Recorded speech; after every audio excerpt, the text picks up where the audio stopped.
process, we're becoming more and more aware of how often we miss the point ourselves. And on occasion in these pages, you'll see how each of us thinks the other might be missing the point as well. And hopefully, you'll see us demonstrate a good-natured way of disagreeing, too.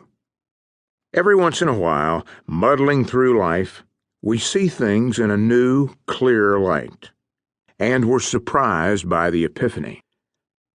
Consider the case of Jason, a young college student who, during the time he was attending Brian's church, was diagnosed with schizophrenia. Soon after the diagnosis, he rented a room in Brian's big house, like a few other single guys, without mental disorders, did. Fast forward a few years, all the guys in Brian's house have moved out and got 10 places of their own. One day, Brian learns from a mutual friend that Jason is normal again. The two of them get together, and Brian immediately recognized that something was different. For starters, Jason called him Brian instead of Mr. McLaren, which for some reason he had called him since his illness had kicked in. "Can you explain what I was like when I lived with you?" Jason asked Brian. "I feel like I just woke up from a dream and my whole past is like a fog. I'm trying to piece it together."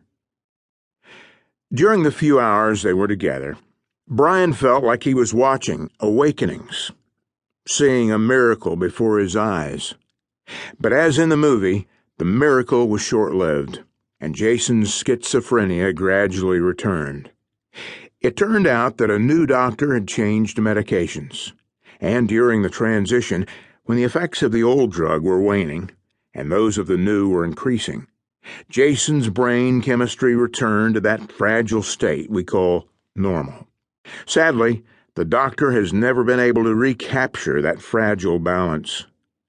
Like Jason, during that brief period of clarity, we may be in a rare moment of opportunity as a culture.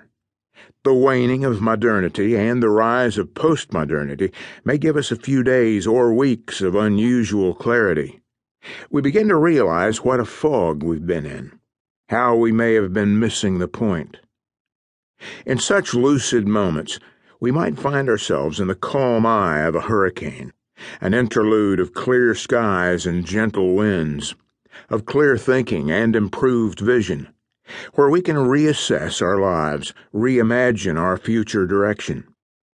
And with any luck, perhaps the pair of cultural influences, one waning and the other waxing, can somehow neutralize each other and somehow make our cultural awakening longer-lived. But shame on you if you use this book to critique others, to point the finger and say, "See how they're missing the point?" If you do that, you're missing the point. This adventure is not about finding the splinter in someone else's eye, not about judging others for their poor vision.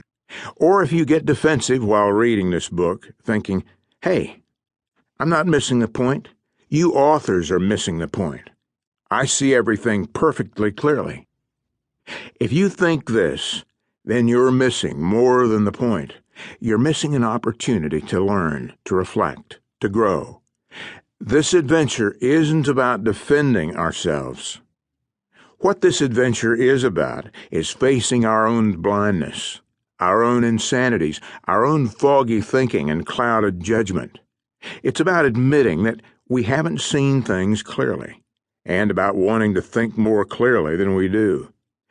Like the fellow in this story. Then they came to Jericho.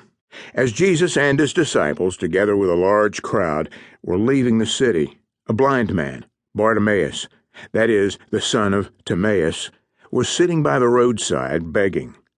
When he heard that it was Jesus of Nazareth, he began to shout, "Jesus, Son of David, have mercy on me." Many rebuked him and told him to be quiet, but he shouted all the more, "Son of David, have mercy on me." Jesus stopped and said, "Call him." So they called to the blind man, "Cheer up, on your feet, he's calling you." Throwing his cloak aside, he jumped to his feet and came to Jesus. "What do you want me to do for you?" Jesus asked him. The blind man said, "Rabbi, I want to see."